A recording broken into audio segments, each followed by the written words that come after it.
El frío estruendo del metro al embestir la estación retumbó por el túnel subterráneo, pero dentro de uno de los vagones atestados, una tensión mucho más pesada que el gentío de la hora pico flotaba en el ambiente. La voz de una niña perforó el clamor, aguda, insistente. «¡Atrás todos! ¡Todo mundo atrás!». Los rostros alrededor apenas se giraron. No sé dónde estés escuchando esto. Tal vez lo veas en tu teléfono durante un trayecto agitado, o quizá recuerdes un momento en que una pequeña voz cambió tu propia vida. No importa el momento ni el lugar en el que te encuentres. Te prometo que la historia de hoy llegará muy profundo a tu corazón, removiendo algo que olvidaste que estaba allí. Esta es la historia de Santiago Torres, un hombre que construyó un imperio a base de fríos cálculos y ambición implacable, y que, sin embargo, se encontró ahogándose en la misma riqueza que se suponía que lo liberaría. A sus 45 años, Santiago comandaba una dinastía financiera desde su torre de cristal en el corazón financiero de Santa Fe, en la Ciudad de México, donde millones de dólares fluían por sus manos como agua a través de un colador. Su cartera de inversiones parecía un mapa del tesoro moderno: acciones, bonos, participaciones en criptomonedas que marearían a cualquiera, bienes raíces que abarcaban desde penthouse en Polanco hasta exclusivas mansiones frente al mar en Los Cabos. Aún así, a pesar de toda su riqueza acumulada, Santiago Torres era el hombre más pobre de la Ciudad de México. La mañana del 15 de noviembre comenzó como cualquier otra en su mundo estéril. El despertador de Santiago, un elegante reloj alemán valorado en más que el automóvil de la mayoría de la gente, sonó precisamente a las 5:30. Su penthouse, encaramado 30 pisos sobre el caos de la capital, era un monumento al lujo minimalista. Los pisos de mármol italiano se extendían sin fin bajo sus pies descalzos, reflejando las frías luces LED que iluminaban automáticamente su camino al baño. El silencio era absoluto, roto solo por el susurro del aire acondicionado y el zumbido lejano del tráfico allá abajo. Cada superficie relucía con perfección, pero el espacio se sentía más como un mausoleo que como un hogar. La rutina matutina de Santiago era tan precisa como sus estrategias de inversión. Café de prensa francesa con granos que costaban miles de pesos el kilo, preparado por una máquina cuyo precio superaba el salario mensual de la mayoría. Permaneció de pie junto a las ventanas de suelo a techo, observando cómo la ciudad despertaba bajo él, sintiéndose totalmente desconectado de la humanidad que se movía como hormigas en las banquetas. Su reflejo en el cristal mostraba a un hombre impecablemente vestido, con un traje italiano hecho a medida, su cabello plateado perfectamente peinado, su rostro con los ángulos definidos que resultan de años de decisiones calculadas y desapego emocional. Pero sus ojos, aquellos ojos azul pálido que alguna vez brillaron con sueños, ahora no albergaban más que la fría eficiencia de una máquina diseñada solo para acumular más riqueza. Los fantasmas de su pasado rondaban estos salones de mármol como sombras que ninguna cantidad de luz podía desterrar. Habían pasado 3 años desde la muerte de Elena, y aún así, su ausencia llenaba cada rincón de su existencia cuidadosamente curada. Alguna vez, su risa había rebotado en estas mismas paredes. Sus pinturas habían aportado color a las superficies de un blanco austero. Su música había llenado el silencio que ahora se oprimía contra el pecho de Santiago, como un peso que amenazaba con aplastar lo que quedaba de su alma. Los doctores lo llamaron cáncer agresivo, pero Santiago sabía que era otra cosa. Un cruel recordatorio de la vida, de que no todo podía ser comprado, controlado o conquistado con riqueza y determinación. Santiago Torres era un destructor de sueños convertido en pesadilla. En su oficina de cristal en el piso 42 de un rascacielos de Santa Fe, tomaba decisiones que podían derrumbar economías de pequeños países con una sola llamada. Su fondo de inversión gestionaba activos por $12,000 millones. Sus inversiones en criptomonedas le habían generado una fortuna cuando el Bitcoin superó los $60,000 por moneda, y su imperio inmobiliario se extendía por 3 continentes. Sin embargo, cada mañana, cuando se miraba al espejo del baño, veía a un hombre que había cambiado su humanidad por números en una pantalla, su capacidad de amar por la fría comodidad de una seguridad financiera que no significaba nada sin alguien con quien compartirla. La mansión en Los Cabos permanecía vacía, sus 40 habitaciones resonando con el fantasma de conversaciones que nunca volverían a ocurrir. El yate anclado en la marina juntaba polvo mientras Santiago se enterraba más en el trabajo, convenciéndose de que el próximo trato, la siguiente adquisición, el próximo $1.000.000, de alguna manera llenaría el vacío que la muerte de Elena había excavado en su pecho. Su asistente personal gestionaba un horario tan repleto de reuniones, conferencias y obligaciones financieras que no quedaba tiempo para el duelo, ni espacio para las lágrimas que amenazaban con romper su fachada cuidadosamente construida de control y éxito. Esa mañana de noviembre en particular cargaba un peso inusual, aunque Santiago aún no podía identificar por qué. Tal vez era la forma en que la luz otoñal se filtraba por las ventanas de su oficina, proyectando sombras que le recordaban el perfil de Elena. Tal vez se acercaba el aniversario de su primer encuentro, como una oscura tormenta en el horizonte de su conciencia. O tal vez era simplemente el agotamiento acumulado de vivir como un fantasma en su propia vida, siguiendo los movimientos de la existencia sin estar verdaderamente vivo. La decisión de tomar el metro esa mañana estaba completamente fuera del carácter de Santiago Torres. Su automóvil privado esperaba en el estacionamiento subterráneo del edificio, su chofer listo para navegar el tráfico matutino con práctica eficiencia. Pero algo, una inquietud, una necesidad de sentirse conectado con la experiencia humana que había abandonado, lo llevó a las entrañas del sistema de transporte subterráneo de la Ciudad de México. La estación Pantitlán agredió sus sentidos con su caos de sonidos, olores y cuerpos apiñados en la danza universal de la supervivencia urbana. Santiago Torres descendió al infierno esa mañana, aunque no lo reconocería como tal, sino mucho más tarde. El andén del metro se extendía ante él como una caverna de concreto, lleno del ir y venir de la marea humana de la Ciudad de México. El aire espeso con el olor a café, smog, y la indefinible mezcla de esperanza y desesperación que permea cada rincón de las arterias subterráneas de la ciudad. Sus zapatos italianos de piel resonaban contra los azulejos mugrientos, cada paso llevándolo más lejos del mundo sanitizado de la riqueza y más profundo en la cruda realidad de la existencia ordinaria.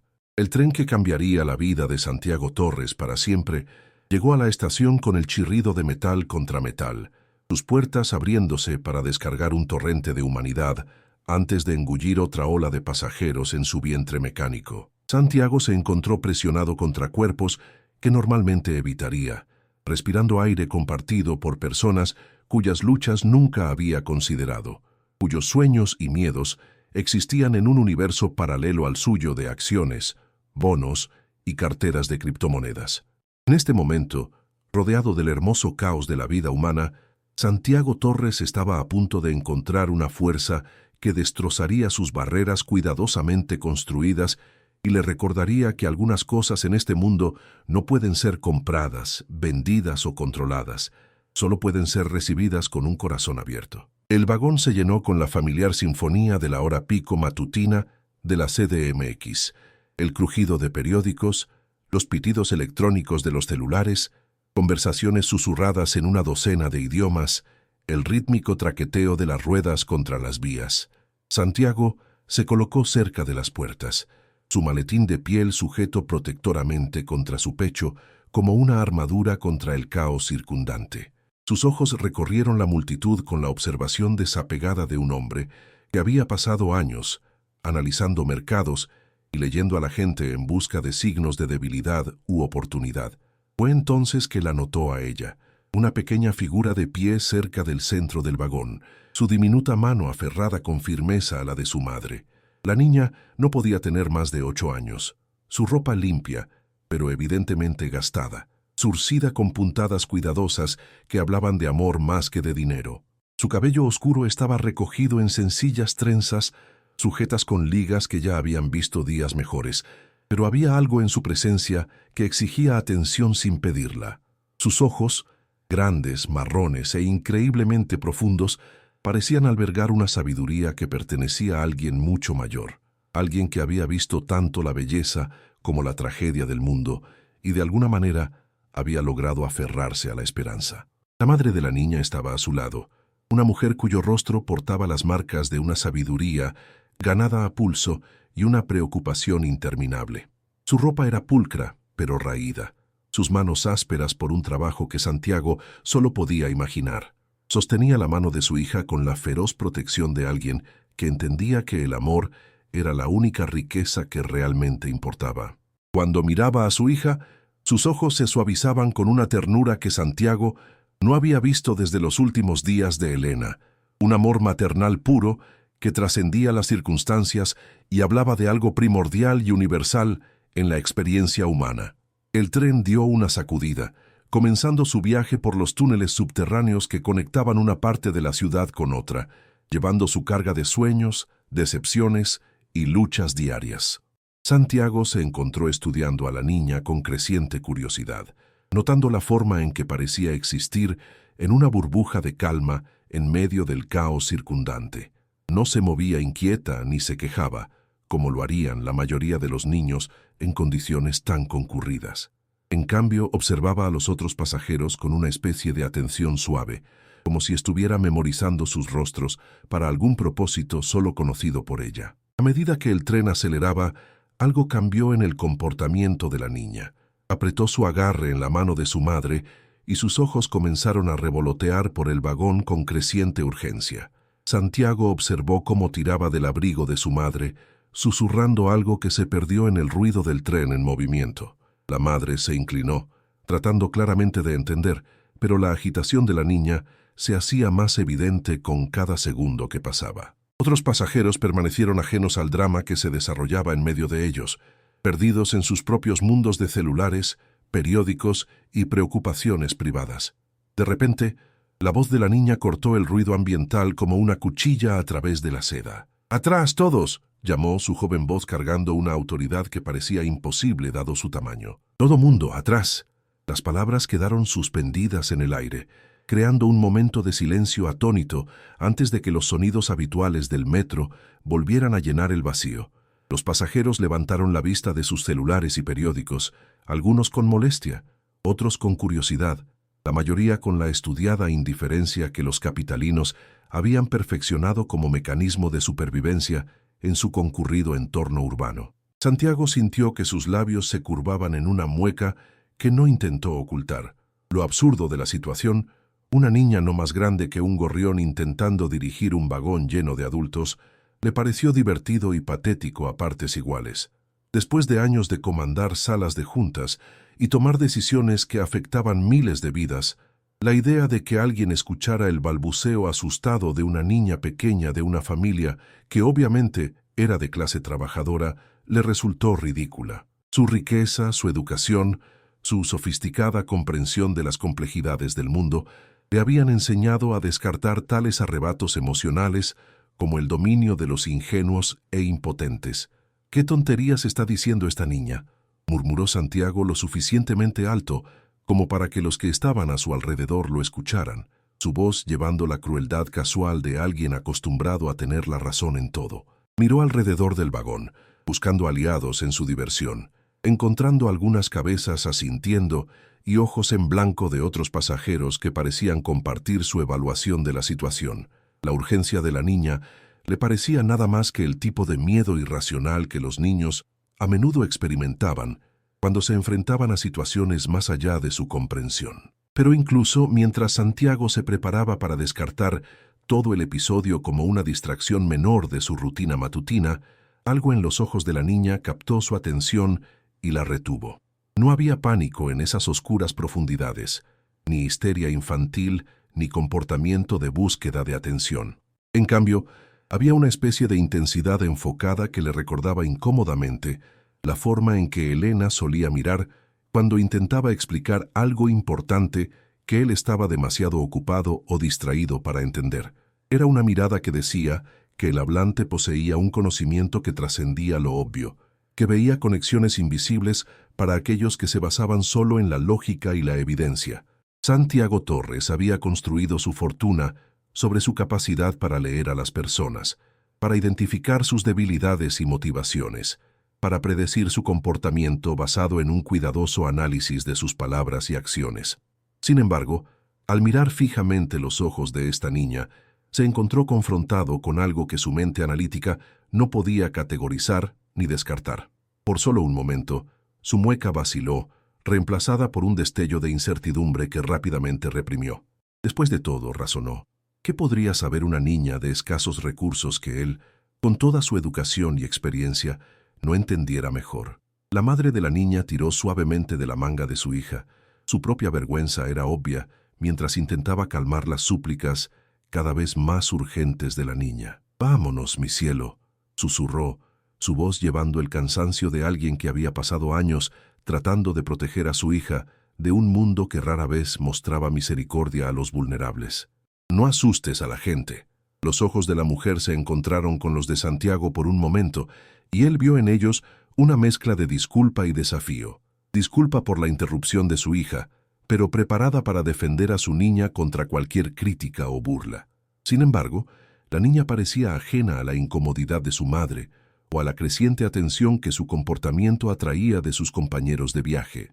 Su enfoque se mantuvo nítido como un láser, sus ojos escaneando el vagón, como si pudiera ver algo que permanecía invisible para todos los demás.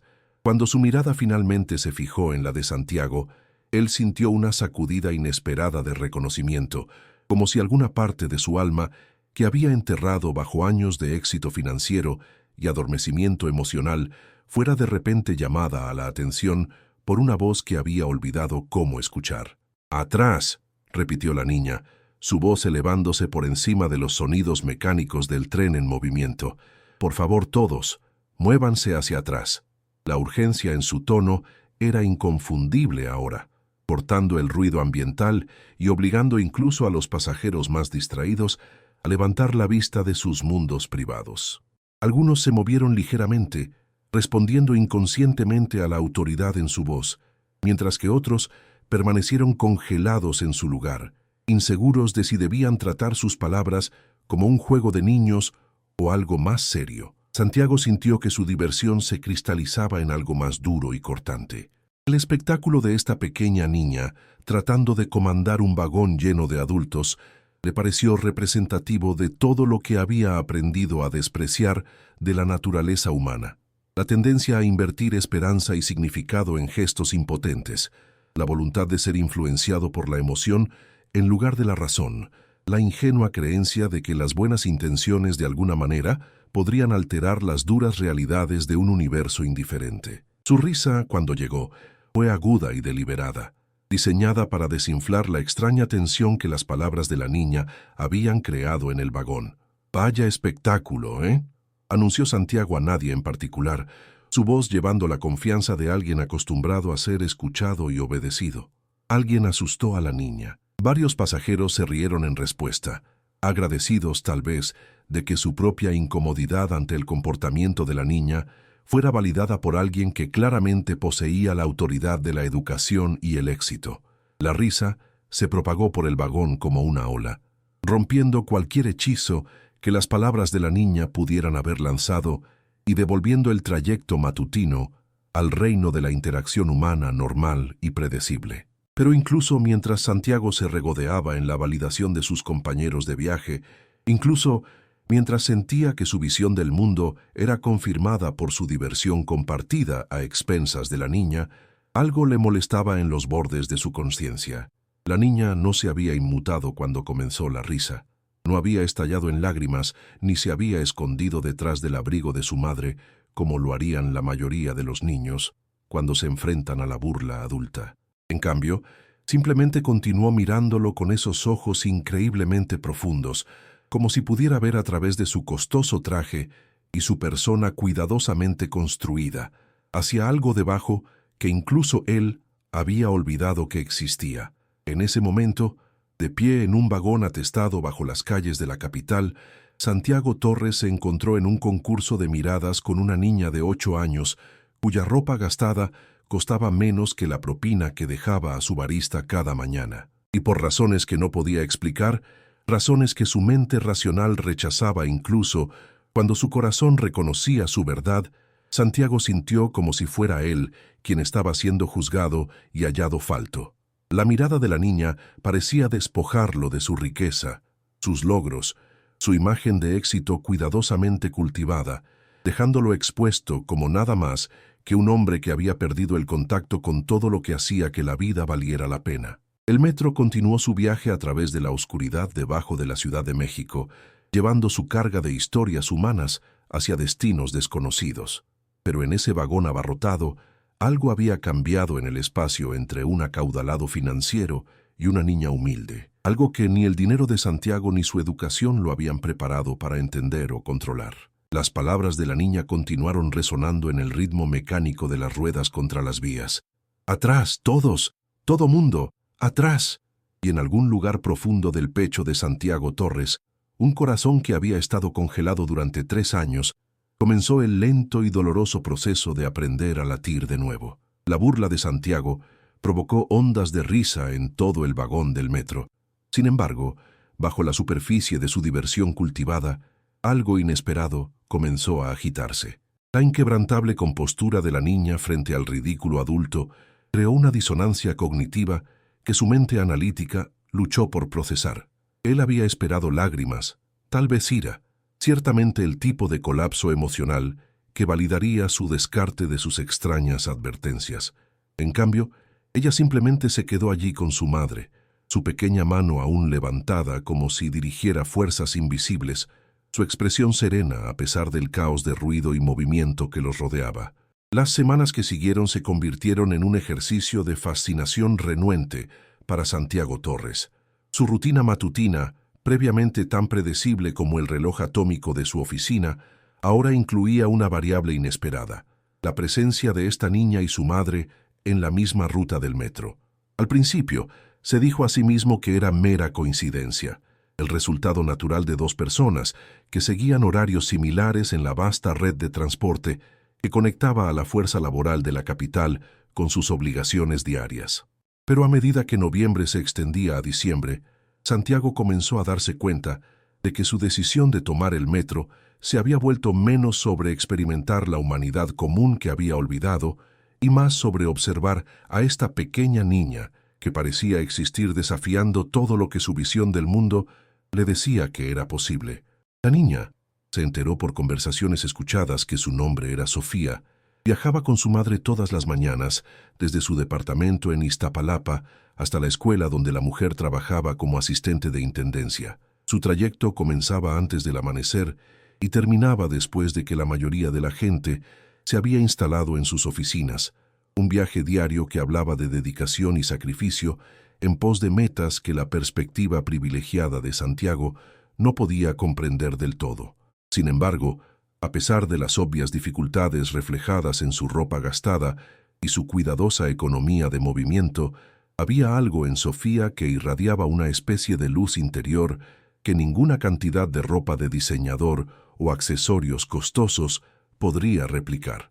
Santiago comenzó a observarla con la misma intensidad que una vez reservó para analizar las tendencias del mercado y las oportunidades de inversión. Sofía no buscaba atención o aprobación de la diversa población de viajeros del metro.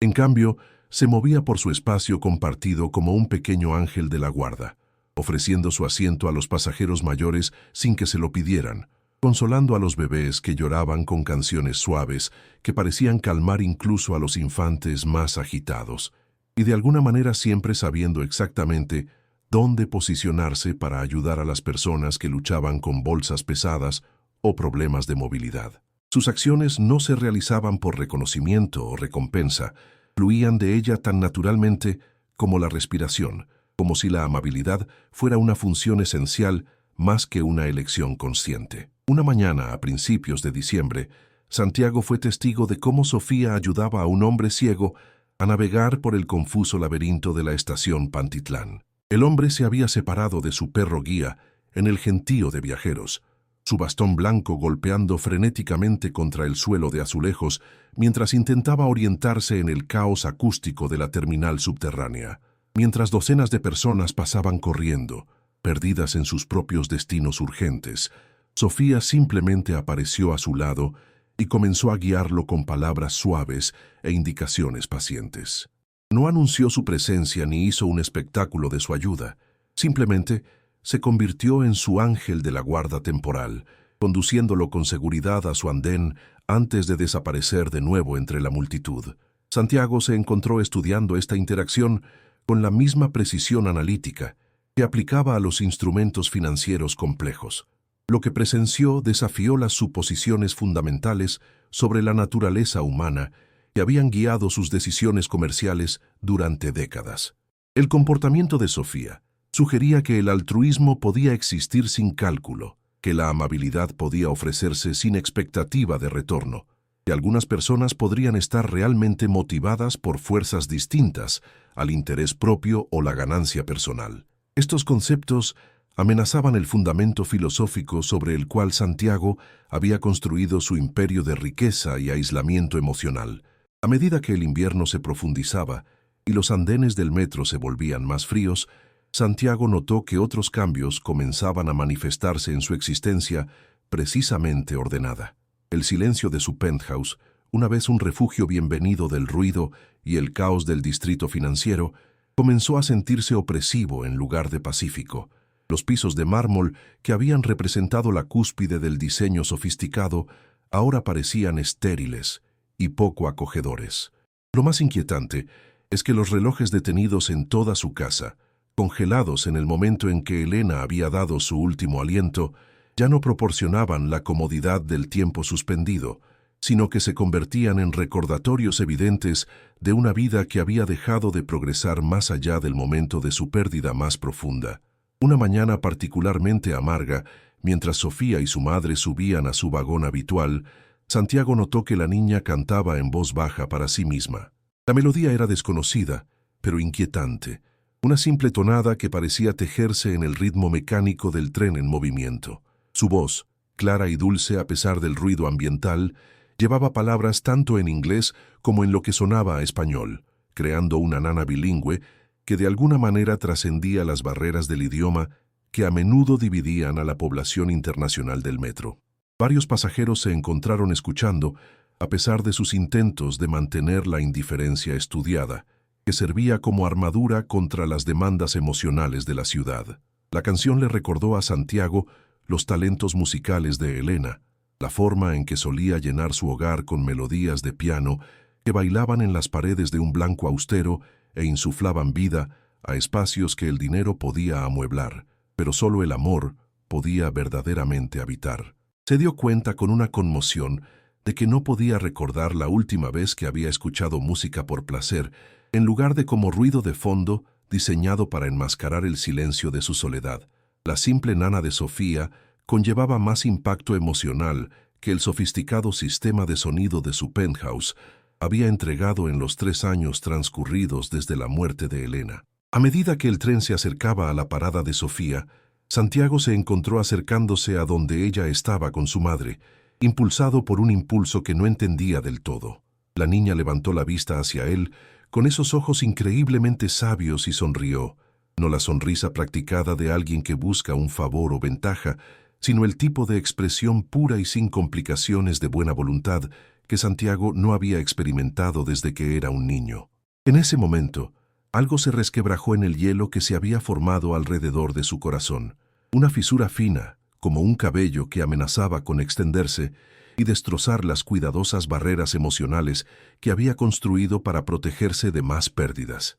«Hace mucho tiempo que no creo en nada», se escuchó decir Santiago, las palabras emergiendo de algún lugar profundo dentro de su pecho al que no había accedido en años.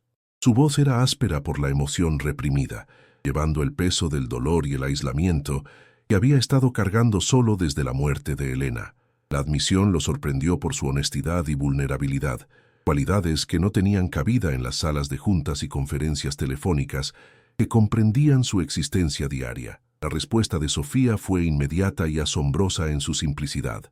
No ofreció promesas o tranquilidades vacías, no intentó convencerlo de que su dolor era temporal o manejable. En cambio, simplemente dijo: «A veces, Dios lleva el rostro de un niño», sus palabras entregadas con la confianza práctica que los niños aportaban a las observaciones sobre el mundo que los rodeaba. La declaración quedó suspendida en el aire entre ellos.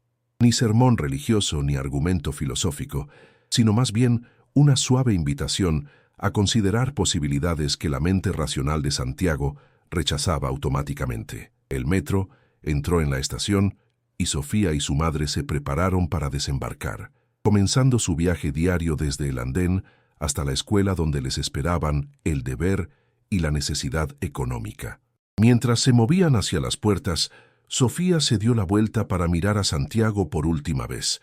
Luego buscó en su pequeña mochila y sacó algo que presionó en su mano antes de seguir a su madre al andén. Las puertas del metro se cerraron antes de que Santiago pudiera examinar lo que ella le había dado, pero sintió el peso del pequeño objeto en su palma como una semilla de posibilidad plantada en un suelo que había estado estéril durante demasiado tiempo. Cuando Santiago finalmente miró el regalo de Sofía, se encontró sosteniendo una pequeña cruz de madera, tosca y evidentemente hecha a mano, pintada con cuidadosas pinceladas de pintura dorada que captaban las luces fluorescentes del vagón y proyectaban pequeños reflejos alrededor del espacio. No era valiosa en ningún sentido monetario. Los materiales probablemente costaban menos que la propina que dejaba a su barista cada mañana. Sin embargo, al cerrar los dedos alrededor del simple tallado, Santiago sintió algo que no había experimentado en 3 años, un destello de calor en el paisaje congelado de su vida emocional. Esa noche, por primera vez desde el funeral de Elena, Santiago Torres se sentó en su penthouse y se permitió llorar. Las lágrimas llegaron lentamente al principio, luego con creciente intensidad, arrastrando capas de adormecimiento acumulado y control artificial.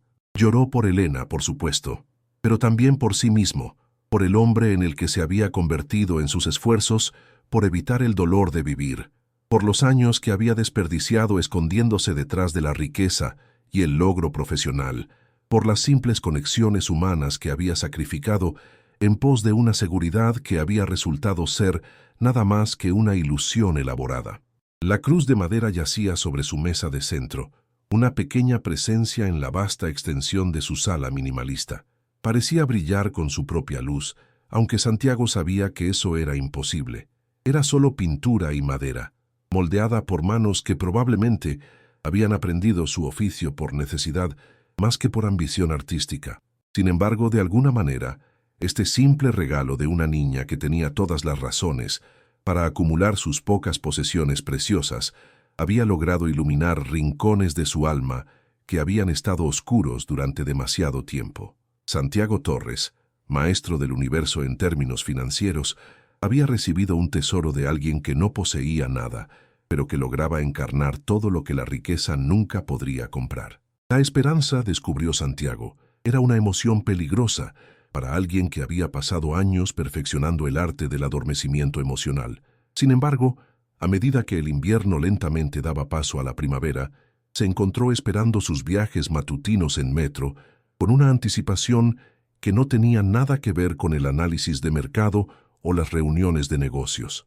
La presencia de Sofía se había convertido en un punto fijo en su rutina diaria, un recordatorio de que el mundo contenía posibilidades que su existencia cuidadosamente controlada había excluido. Ella no le habló de nuevo directamente, pero sus tranquilos actos de bondad continuaron desarrollándose a su alrededor como pequeños milagros disfrazados de decencia humana ordinaria. Los cambios en la vida de Santiago siguieron siendo sutiles al principio, un ablandamiento de su expresión cuando miraba las fotografías de Elena que había mantenido ocultas, un calentamiento gradual de su penthouse a medida que comenzaba a abrir cortinas y a permitir que la luz natural iluminara espacios que habían sido oscurecidos artificialmente durante años. Los relojes detenidos en toda su casa comenzaron a hacer tic-tac de nuevo, a medida que los daba cuerda uno por uno, aceptando el paso del tiempo como parte del ritmo natural de la vida en lugar de un enemigo a ser derrotado por la fuerza de voluntad y el poder financiero.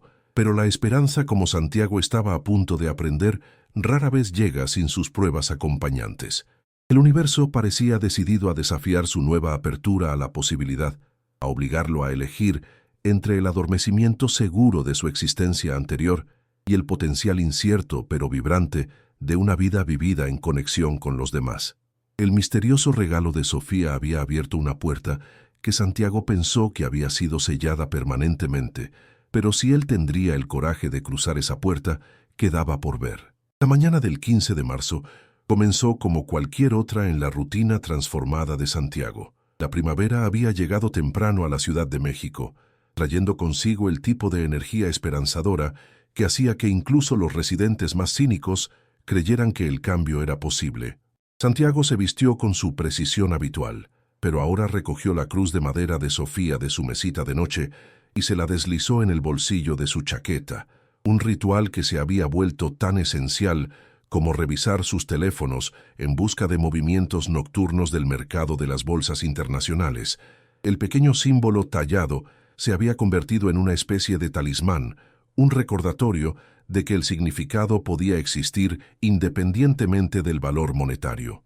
El andén del metro estaba más concurrido de lo habitual, lleno de turistas atraídos a la ciudad por el clima cálido y de capitalinos que emergían de la hibernación forzada del invierno. Santiago buscó los rostros familiares de Sofía y su madre, esperando verlas en su posición habitual cerca del centro del andén.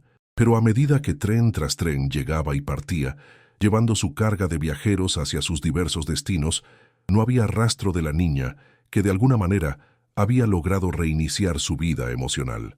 Al principio, Santiago se dijo a sí mismo que simplemente habían perdido su tren habitual, o tal vez Sofía estaba enferma con una de las dolencias menores que afligían periódicamente a los niños, a pesar de los cuidadosos cuidados de sus madres. Pero a medida que los minutos se extendieron a horas y sus propias obligaciones comerciales lo obligaron a abandonar su vigilia e ir a su oficina, un nudo familiar de ansiedad comenzó a formarse en su estómago. La ausencia se sintió profunda de una manera que desafiaba la explicación racional. Después de todo, apenas conocía a esta niña. Solo había hablado con ella una vez. No entendía nada sobre su vida, más allá de los breves vistazos que les ofrecían sus viajes compartidos en metro. Los días que siguieron pasaron con una lentitud agonizante. Santiago se encontró tomando trenes más tempranos y más tardíos, con la esperanza de ver alguna señal de Sofía y su madre, pero el andén del metro se sentía incompleto sin su presencia. Los otros viajeros parecían de alguna manera disminuidos, sus luchas diarias y pequeñas bondades eclipsadas por la evidente ausencia de la niña que le había enseñado a notar tales cosas en primer lugar. Su penthouse, recientemente calentado por su creciente despertar emocional, comenzó a sentirse frío de nuevo, como si la desaparición de Sofía hubiera revertido de alguna manera la curación gradual que su presencia había iniciado. Al quinto día de la ausencia de Sofía, la asistente personal de Santiago llamó a la puerta de su oficina con una expresión que sugería que algo inusual había ocurrido. En sus manos había un sobre que había sido deslizado por debajo de la puerta en algún momento durante la noche, sin ninguna indicación de quién lo había entregado o cómo habían obtenido acceso al piso fuertemente asegurado que albergaba las oficinas privadas de Santiago. El sobre estaba hecho de papel barato, del tipo disponible en cualquier papelería de barrio, y no llevaba dirección de remitente ni marcas de identificación, excepto por un dibujo burdo de un vagón del metro lleno de figuras de palitos sonrientes. Santiago abrió el sobre con dedos temblorosos, su corazón latiendo con una intensidad que le recordaba incómodamente los ataques de ansiedad que había experimentado en los meses posteriores a la muerte de Elena. Dentro había una sola hoja de papel, obviamente arrancada de un cuaderno de niña, con palabras escritas en las cuidadosas letras de molde que sugerían que alguien todavía estaba aprendiendo a dominar la compleja relación entre el pensamiento y la expresión escrita. El mensaje era simple, casi primitivo en su franqueza. Confía en la luz interior. Debajo de las palabras había un dibujo que a Santiago le llevó varios momentos descifrar. Parecía mostrar a un hombre de traje. La figura era tosca, pero reconocible como alguien de negocios o posición profesional, de pie junto a una niña pequeña cuya mano se extendía hacia él. Alrededor de ellos había otras figuras, igualmente simples, pero que de alguna manera irradiaban calidez y conexión a pesar de las limitaciones de las habilidades artísticas de un niño. En la parte inferior de la página, metido en una esquina como una ocurrencia tardía, había un pequeño garabato que Santiago reconoció como la representación de la cruz de madera que Sofía le había dado. la misma cruz que ahora descansaba en el bolsillo de su chaqueta como una oración secreta. Junto con el dibujo, había algo que hizo que la respiración de Santiago se detuviera en su garganta. Envuelto en un pequeño trozo de papel de seda, estaba el compañero de la cruz de madera que llevaba, otro símbolo toscamente tallado, este sin pintar, pero con la misma cuidadosa atención al detalle que lo marcaba como obra de manos amorosas, trabajando con materiales simples. La madera estaba tibia al tacto, como si hubiera sido sostenida recientemente por alguien cuya temperatura corporal se había transferido de alguna manera a la superficie tallada. Santiago se sentó en su sillón de piel, rodeado de las maravillas tecnológicas e instrumentos financieros que representaban décadas de riqueza acumulada y logros profesionales, sosteniendo un trozo de madera tallada que probablemente costó centavos crear. Sin embargo, el simple regalo conllevaba más peso emocional que todo el arte costoso y los artículos de lujo que llenaban sus diversas casas. Era un mensaje de alguien que había reconocido su pobreza espiritual a pesar de su abundancia material, una ofrenda de esperanza de una niña que tenía todas las razones para atesorar cualquier pequeño tesoro que la vida le hubiera proporcionado. Esa noche, Santiago tomó una decisión que habría sido impensable solo unos meses antes. En lugar de regresar a su penthouse para otra noche de contemplación aislada, tomó el metro hacia Iztapalapa, siguiendo la ruta que había memorizado al ver a Sofía y a su madre hacer su viaje diario. Los barrios se volvieron progresivamente menos afluentes a medida que el tren lo llevaba más lejos de las torres financieras de Santa Fe. Pero Santiago se encontró notando detalles que su vida anterior de lujo había oscurecido.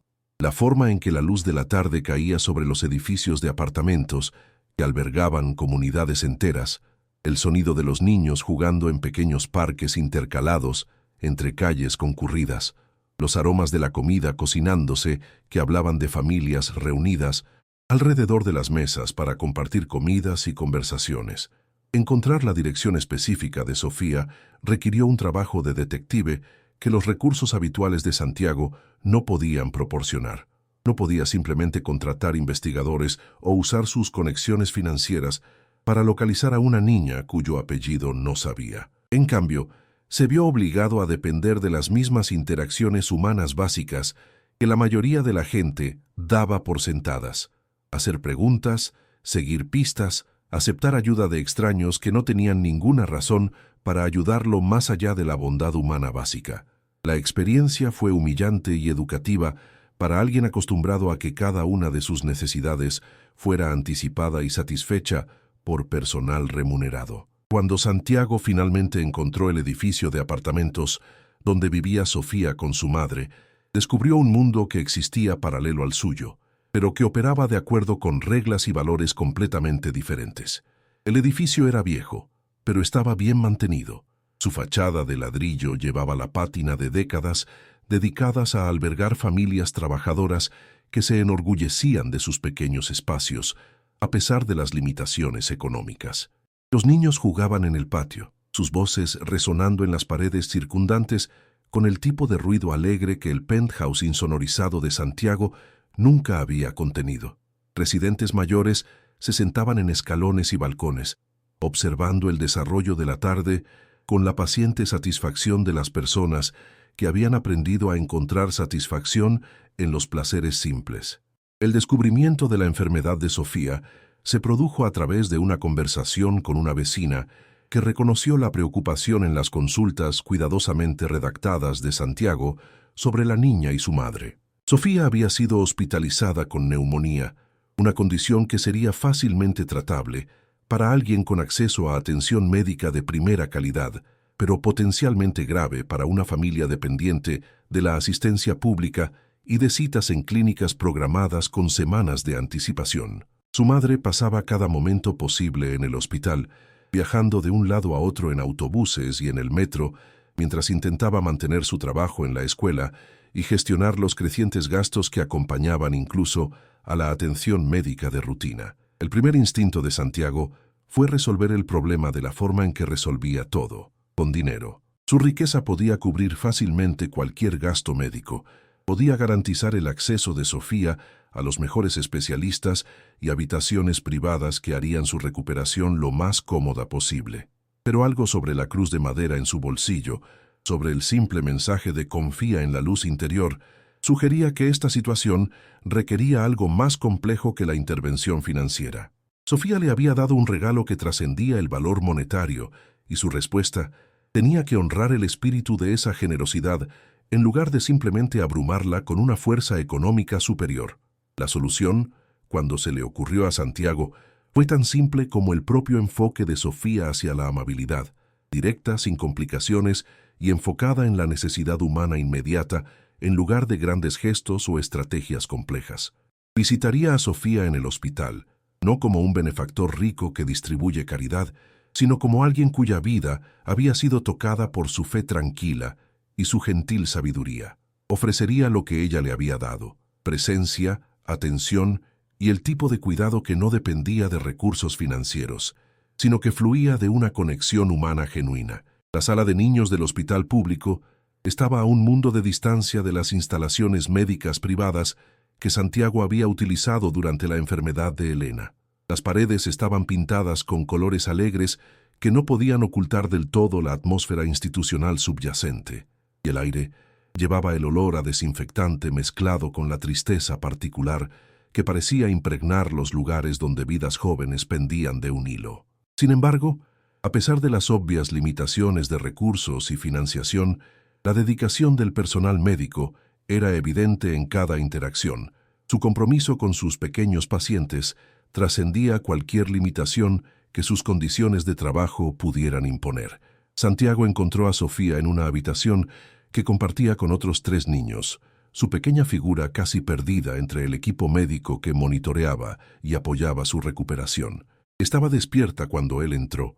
Sus grandes ojos oscuros lo reconocieron de inmediato, a pesar del contexto inesperado de su encuentro.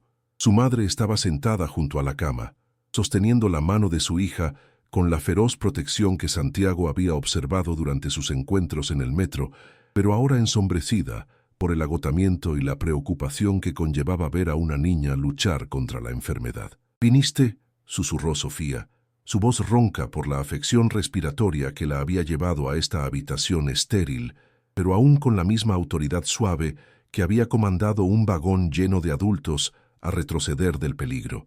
No había sorpresa en su tono, como si de alguna manera hubiera sabido que el rico extraño, con el que se había hecho amiga durante sus breves encuentros en el metro, eventualmente encontraría su camino a su cabecera cuando más lo necesitara. Santiago acercó una silla a la cama de Sofía, evitando cuidadosamente los tubos y cables médicos que conectaban su pequeño cuerpo a la maquinaria que vigilaba sus signos vitales. Bajo la dura iluminación fluorescente de la habitación del hospital, con su cabello apelmazado por la fiebre y sus ojos generalmente brillantes, atenuados por la medicación y la fatiga, Sofía se veía aún más pequeña y más vulnerable que en el vagón del metro. Sin embargo, de alguna manera, su presencia aún irradiaba la misma fuerza tranquila que había capturado por primera vez la atención de Santiago, la misma fe inquebrantable que había convencido a un tren abarrotado de confiar en las advertencias de una niña. «Te traje algo», dijo Santiago en voz baja, metiendo la mano en el bolsillo de su chaqueta para sacar la cruz de madera sin pintar que había acompañado la nota de Sofía. La colocó suavemente sobre su mesita de noche, junto a una colección de tarjetas de pronta recuperación, obviamente hechas por sus compañeros de clase, y un pequeño animal de peluche que mostraba los signos de años de atención amorosa. El simple símbolo tallado se sentía como en casa entre estos humildes tesoros, añadiendo su presencia tranquila a la colección de objetos que representaban el amor ofrecido sin esperar nada a cambio.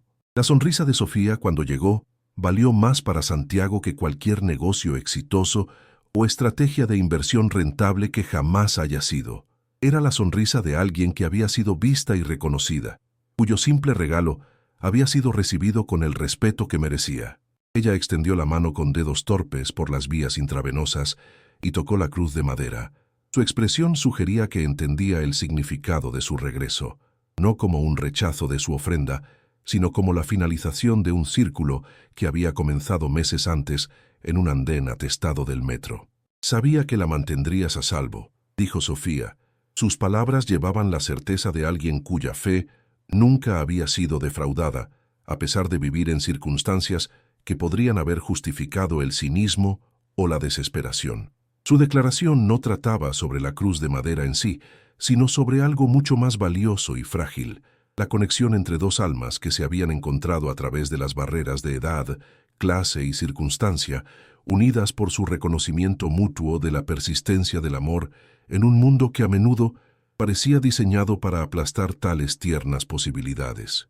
Santiago pasó el resto de la noche sentado junto a la cama del hospital de Sofía, escuchando sus historias sobre la escuela y los amigos y sueños que no tenían nada que ver con dinero o éxito profesional.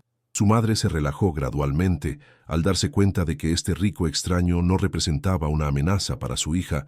Se calentó gradualmente al presenciar la gentil reverencia con la que Santiago trataba la simple sabiduría de Sofía. Mientras la maquinaria del hospital zumbaba suavemente en el fondo y las sombras de la noche se alargaban sobre las alegres paredes, Santiago sintió algo que no había experimentado desde la muerte de Elena, la profunda paz que provenía de estar exactamente donde debía estar, haciendo exactamente lo que su corazón exigía. El milagro, se dio cuenta Santiago más tarde, no fue que Sofía se recuperara de su neumonía. La medicina moderna y el cuidado atento habrían asegurado ese resultado eventualmente, independientemente de cualquier intervención divina. El milagro fue que un hombre rico había aprendido a ver más allá de la superficie de las cosas, a reconocer un valor que no podía medirse en dólares o rendimiento de mercado. Sofía le había dado más que una cruz de madera y un dibujo de niña. Le había devuelto su capacidad de asombro, su capacidad de creer que el amor podía trascender las circunstancias y que la fe podía existir independientemente de la evidencia o la prueba lógica. Cuando Sofía finalmente fue dada de alta del hospital, Santiago estaba allí para llevarla a ella y a su madre a casa. Su sedán de lujo lleno de globos y flores que aportaban color y alegría al espacio habitualmente sombrío. El viaje a través de Iztapalapa fue diferente a cualquier viaje que hubiera tomado, no por el destino, sino por los pasajeros. Sofía se sentó en el asiento trasero, parloteando emocionada sobre regresar a la escuela y ver a sus amigos, mientras su madre se sentaba junto a Santiago en el asiento delantero, ya no recelosa de sus intenciones, sino agradecida por su genuino cuidado por su hija. La transformación que había comenzado meses antes en un andén del metro estaba ahora completa, aunque Santiago no comprendería completamente su magnitud hasta mucho más tarde.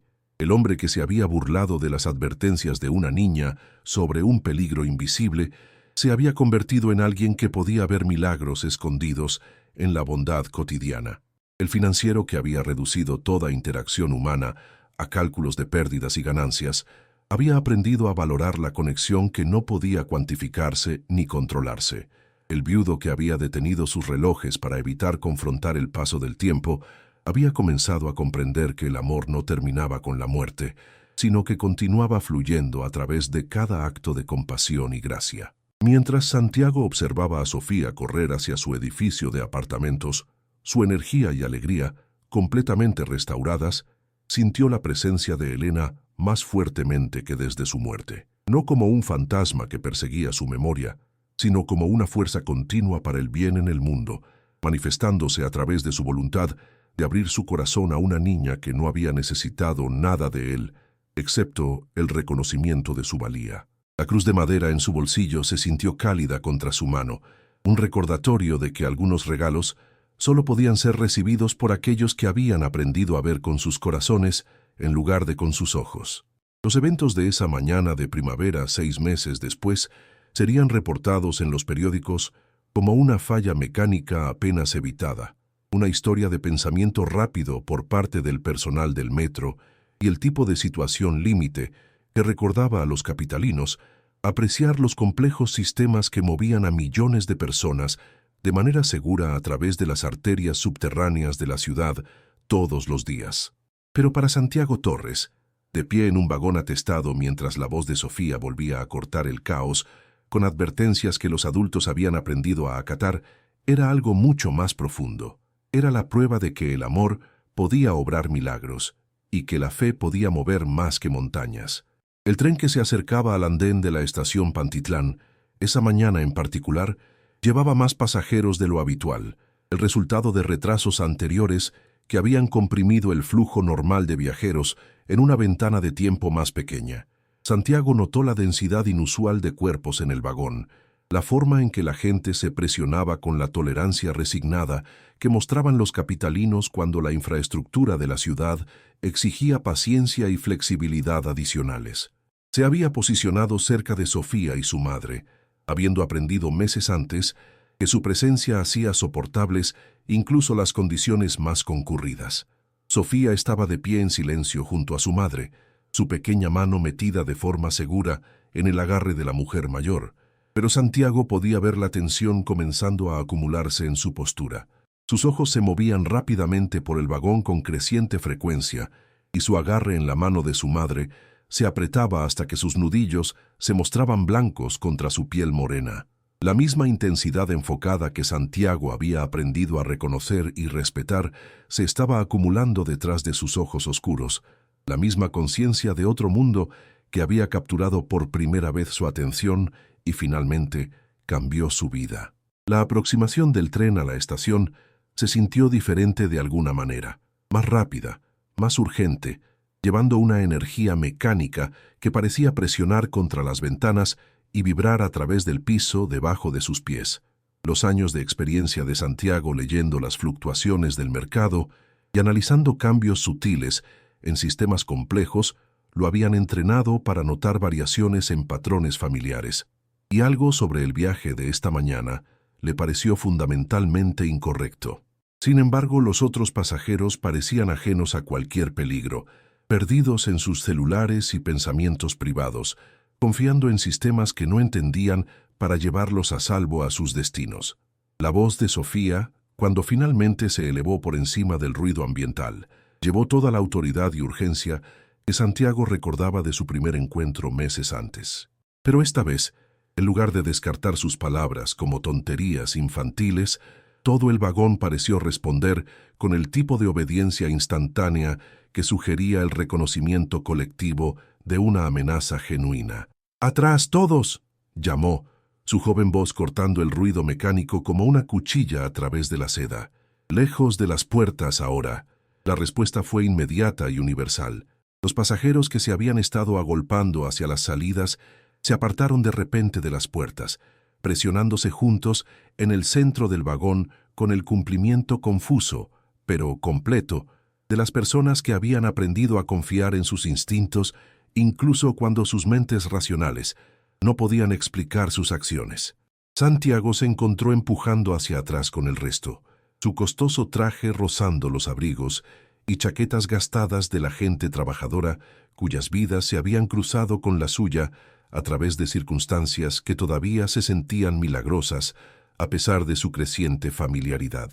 El sistema de frenado de emergencia del tren se activó con un sonido como si el mundo se estuviera desgarrando, metal rechinando contra metal, en una sinfonía de destrucción controlada que llenó el túnel del metro con ecos y chispas.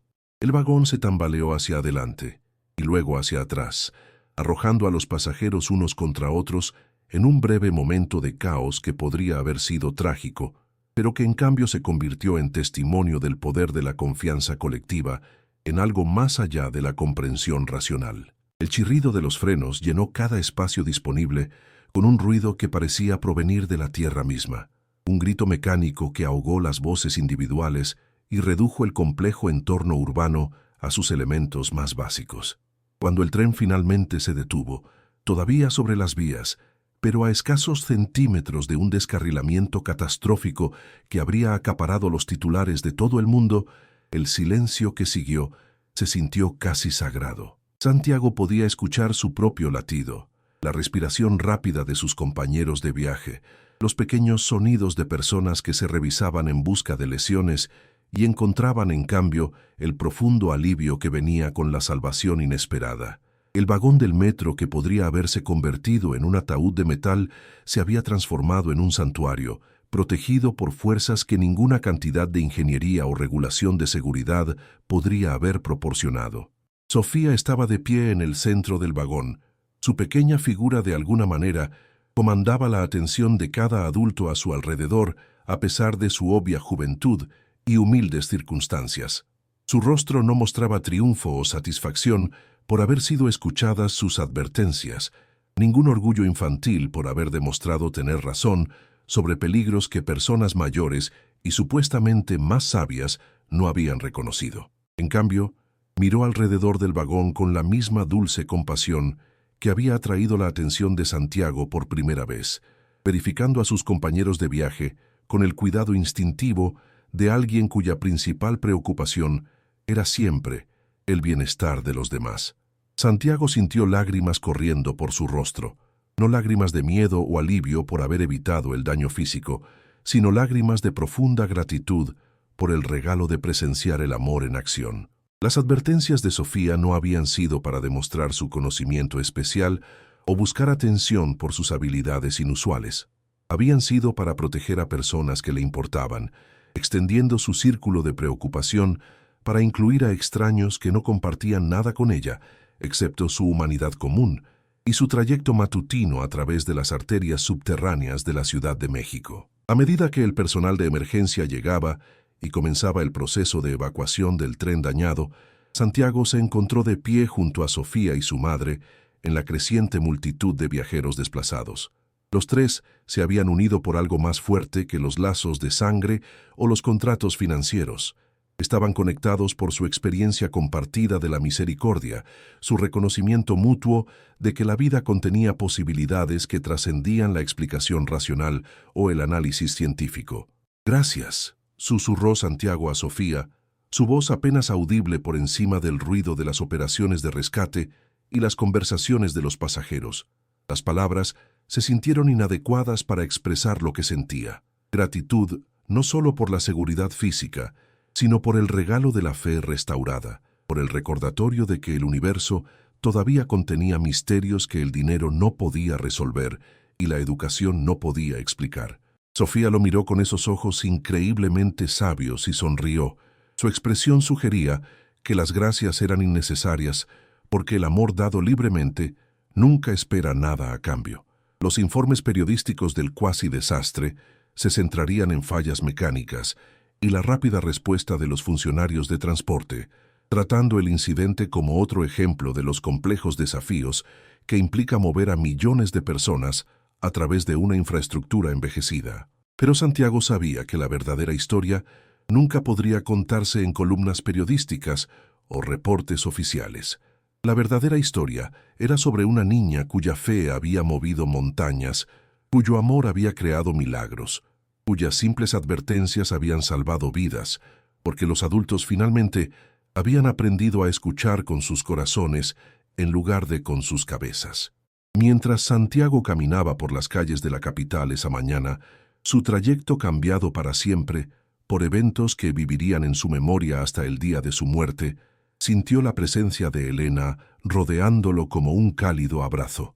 Ella siempre había creído que el amor era la fuerza más poderosa del universo, que la amabilidad podía obrar maravillas que solo la razón nunca podría lograr. A través del ejemplo de Sofía, Santiago finalmente había aprendido a ver el mundo a través de los ojos de Elena, a comprender que la riqueza y el éxito profesional carecían de sentido a menos que sirvieran al propósito mayor de conectar almas y crear las condiciones en las que el amor pudiera florecer. La cruz de madera en su bolsillo se sintió cálida contra su mano mientras Santiago se dirigía hacia su edificio de oficinas, pero su mente ya no estaba concentrada en informes de mercado o estrategias de inversión. En cambio, estaba pensando en niños que necesitaban protección, familias que merecían el mismo tipo de milagro que había transformado su propia vida, comunidades donde voces diminutas como la de Sofía podían ser escuchadas y acatadas antes de que ocurriera el desastre.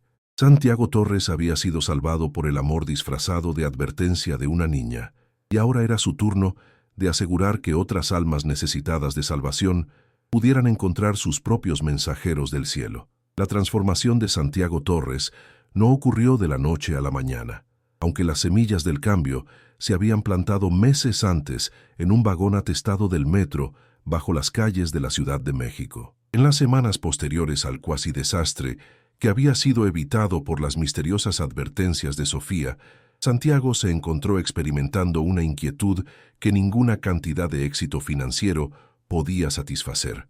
Su penthouse, una vez un santuario de perfección controlada, ahora se sentía como un museo dedicado a una vida que ya no quería vivir. El silencio que previamente había proporcionado refugio de las demandas emocionales de la conexión humana, ahora se oprimía contra su conciencia como un peso que exigía ser levantado. El primer cambio significativo se produjo cuando Santiago decidió liquidar una porción sustancial de su cartera de inversiones, no por condiciones de mercado o consideraciones estratégicas, sino porque finalmente había encontrado un propósito para su riqueza acumulada que trascendía la seguridad personal o el estatus. Los millones de dólares que una vez habían representado su marcador en la competencia con otros titanes financieros, ahora se convirtieron en capital inicial para algo completamente diferente. Una fundación dedicada a proteger y alimentar el tipo de niños vulnerables que poseían sabiduría más allá de sus años, pero carecían de los recursos para hacer oír sus voces. La Fundación Torres para la Defensa de la Niñez se estableció con una declaración de misión que habría parecido increíblemente ingenua al hombre que Santiago había sido solo un año antes: crear espacios donde las voces jóvenes puedan ser escuchadas, confiables y empoderadas para crear un cambio positivo en sus comunidades. El lenguaje era simple, casi elemental en su franqueza, pero Santiago había aprendido de Sofía que las verdades más profundas a menudo se expresaban en los términos más sencillos. Los instrumentos financieros complejos y las estructuras legales elaboradas eran herramientas para adultos que habían olvidado cómo comunicarse con la franqueza de los niños. La primera iniciativa importante de Santiago implicó asociarse con el sistema de escuelas públicas de la Ciudad de México para crear consejos de sabiduría, foros donde los niños pudieran expresar preocupaciones sobre seguridad, informar problemas que los adultos habían pasado por alto y proponer soluciones a desafíos que afectaban sus escuelas y barrios. El concepto fue recibido con escepticismo por parte de los funcionarios de educación que cuestionaron si los niños poseían el juicio necesario para contribuir de manera significativa a las decisiones políticas. Pero Santiago había aprendido a confiar en posibilidades que no podían medirse con estándares convencionales, y utilizó su riqueza no para anular objeciones, sino para financiar programas piloto que permitirían que los resultados hablaran más fuerte que las teorías. El éxito de los consejos de sabiduría superó incluso las proyecciones optimistas de Santiago. Los niños que habían sido descartados como revoltosos se revelaron como observadores lúcidos de su entorno, capaces de identificar problemas y proponer soluciones que los administradores adultos habían pasado por alto. Los estudiantes informaron sobre riesgos de seguridad que previnieron accidentes, sugirieron cambios de horario que mejoraron el rendimiento académico y crearon sistemas de resolución de conflictos que redujeron la violencia y aumentaron la cooperación. Lo más importante es que los consejos dieron a niños como Sofía un foro donde sus ideas inusuales podían ser compartidas e implementadas en lugar de ser descartadas como imaginación infantil. La transformación personal de Santiago se reflejó en cambios en su situación de vida que habrían sido impensables durante sus años de aislamiento, impulsado por el dolor. La fría perfección de su penthouse dio paso a un espacio cálido y habitado, lleno de los sonidos y colores que los niños llevaban a donde quiera que fueran. Sofía y su madre se convirtieron en visitantes frecuentes, uniéndose a Santiago para cenas que presentaban comidas sencillas preparadas con cuidado en lugar de ingredientes caros diseñados para impresionar. Los relojes detenidos en toda su casa fueron reemplazados por relojes que daban las horas, marcando el paso del tiempo como una celebración en lugar de una amenaza. La mansión en Los Cabos, una vez un monumento al éxito de Santiago y la memoria de Elena, se convirtió en un campamento de verano para niños de familias de bajos ingresos, niños que tal vez nunca hubieran experimentado la paz y la belleza de los entornos naturales sin el tipo de intervención que la riqueza podía proporcionar. El campamento operaba según los principios que Sofía le había enseñado a Santiago a través de su ejemplo, que cada niño poseía una sabiduría inherente que merecía respeto, que el amor ofrecido libremente creaba milagros más allá de la explicación racional, que la fe podía mover montañas cuando se expresaba a través de la acción práctica. La transformación de Santiago se extendió más allá de las actividades filantrópicas al ámbito de las relaciones personales que había evitado desde la muerte de Elena. El miedo a la pérdida que lo había llevado al aislamiento emocional dio paso gradualmente a una comprensión de que el amor compartido era amor multiplicado, que la conexión con los demás era el único antídoto verdadero contra la mortalidad que lo había aterrorizado desde la enfermedad de su esposa. La presencia de Sofía en su vida sirvió como un puente entre el amor que había perdido y el amor que aún podía dar, prueba de que los corazones rotos por el dolor podían curarse a través del servicio a los demás. La niña cuyas advertencias habían salvado vidas, literalmente, se convirtió en la asesora no oficial de Santiago en asuntos que su educación empresarial nunca había abordado. Sofía poseía una comprensión intuitiva de la naturaleza humana que complementaba sus habilidades analíticas, ayudándolo a identificar oportunidades para una intervención significativa en las vidas de los niños que necesitaban defensores y protectores. Su madre, inicialmente desconfiada de los motivos de Santiago, se convirtió gradualmente en una socia de confianza en sus esfuerzos filantrópicos, su sabiduría práctica equilibrando sus impulsos generosos con evaluaciones realistas de lo que realmente se podía lograr.